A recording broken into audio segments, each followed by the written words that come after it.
Hey, it's Vanessa from CraftyGemini.com. Today's tutorial is on how to make a super cute pair of pants for any baby or toddler.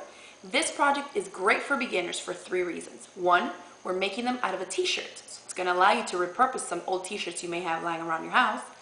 2, the inside seams that you see here don't even have to be finished because the stretch fabric of the t-shirt doesn't fray, so that's a plus. And 3, you don't even have to hem the pants because we're going to use the bottom part of the t-shirt that's already hemmed. I'll show you how we do that. Let's get started. Here I have an adult size medium shirt, which is what we'll be using to make our baby or toddler pants. What I'm going to do now is to put some pins in a couple of places just to hold the fabric in place. Oh. You can pretty much customize this tutorial any way you want because you don't have a specific pattern to follow. In this case, we're going to use a pair of pants that my baby already wears. So that way you can make them into shorts or pants, whatever you want to do. Here you see the pants. I'm going to fold them in half. Either way is fine. You just want to fold them in half so that the crotch sticks out, just like this. What you're going to do now is put this to the left side. I'm going to turn it over and match up this edge of the pant legs with the edge of my t-shirt here.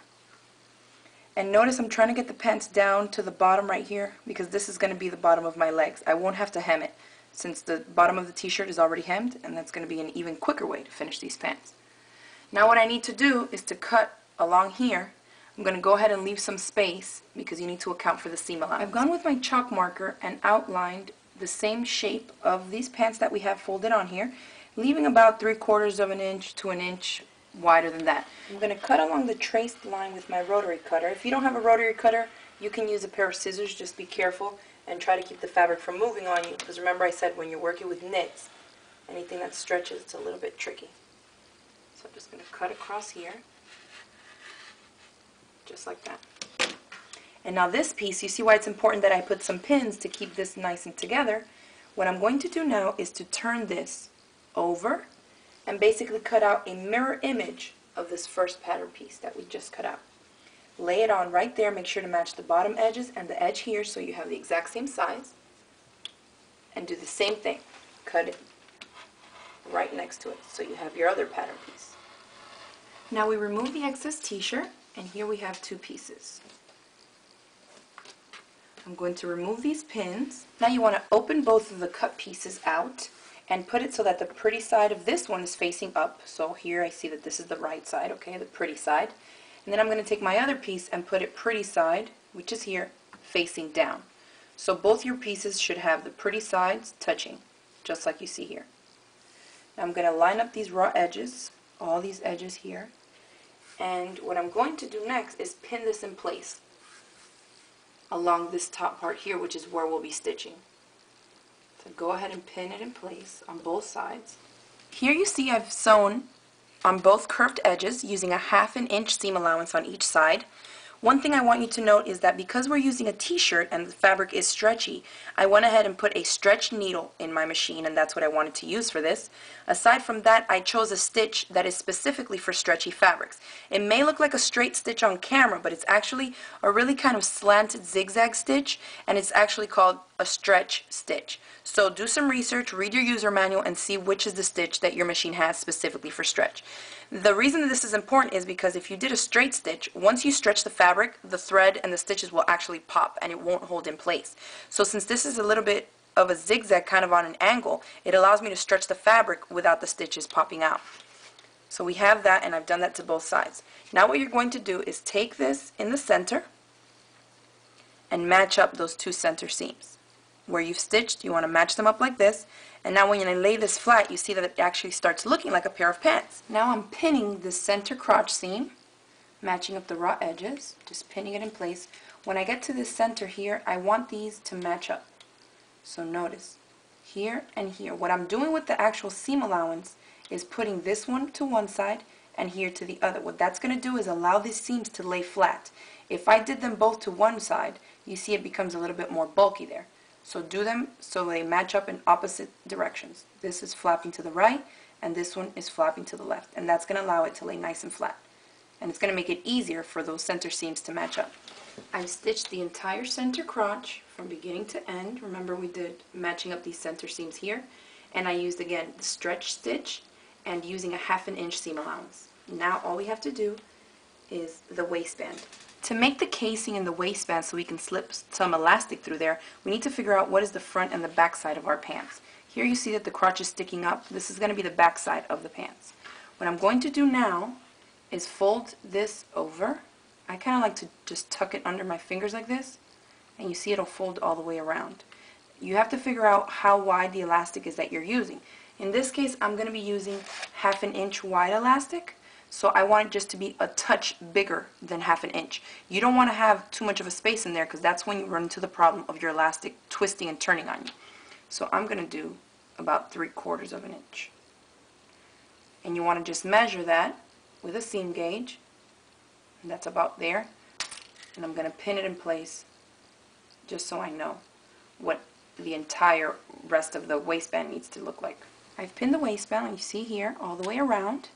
Now what you want to do is mark here so you don't forget. You're going to stitch this casing down, but you're going to leave this marked space open. So just mark a little bit on each side of the center seam on one of the sides. So I'm just choosing this back side. I'm going to not stitch here. What I'm going to do now is take this to my machine.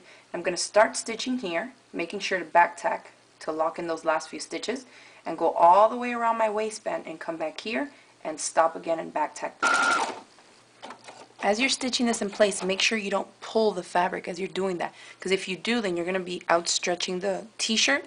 Since it's stretched, just try to guide it through. I'm coming right around to the end. I'm going to back tack, and you can see here I've left this section that I've marked earlier unstitched. That's how it should look. So here I have my elastic. I'm using 1/2 inch wide elastic. You can use 3/8 inch. Sometimes people use 3/4 or even an inch wide, and it's just the width of the elastic on how thick you want it. My baby is only 9 months old, so this 1/2 inch will do plenty. And to measure out the elastic, what I do is I measure him around his waistline, and he's about 16 inches around. And what I've done is I've cut the elastic 1 inch smaller than what his waist size is. I like it to fit him a little bit loose since we use cloth diapers. If you want it to fit a little snug on the elastic, just go ahead and do maybe 2 or 3 inches smaller than their waistline. Now to feed it through the casing, I have a big safety pin here. And what I do is take one end of your elastic and pin it just like this. And now remember the opening that we left here, you're going to feed it through all the way around. So I'm just going to push my safety pin through there. As I'm feeding my elastic through, you can see that I haven't even made it halfway around, and I'm coming to the end of my elastic. What I like to do here is just pin this in place, anywhere here, just to keep it from going all the way inside of your casing. Then you're going to have to pull the whole thing out and redo it. So just put a pin there just to keep it from going all the way in. I've removed the safety pin and the other pin, and here I have my 2 ends of my elastic. I'm going to scrunch the fabric away from it so I have some space to work with the elastic when I stitch it. So I'm just going to overlap them just a tiny bit like this so that I don't lose too much of the length of the elastic, and put a pin in place. Here you see what I'm doing. I'm putting the overlap section of the elastic underneath my presser foot, and I know I have a pin there, but you got to be real careful not to stitch over it. I'm going to bring my presser foot down just to hold the elastic in place, and I'm going to take 1 or 2 stitches real slowly. The stitch I'm using to stitch down the elastic is a zigzag stitch. So I'm in the elastic now. I can remove my pin, and I don't have to worry about that. Now the needle in place in those first few stitches is going to hold the elastic in place. You see how it's staying there. And now I'm just going to guide this through and finish doing zigzag stitches. Now that our elastic is stitched together, all you do is tug on the waistband, and you see it's all going to hide in there. Stretch it out how you want it. And now you see all you have left is this little bit of fabric to stitch closed. So we finished stitching the last little bit of the casing closed and turned them inside out, and here is what we get as a finished product. A super cute pair of pants for any little baby boy or toddler. This is a great beginner project because it allows you to repurpose some of the old t-shirts that you have lying around your house, so I hope that you'll give it a try. Until next time, get inspired and be creative on a budget.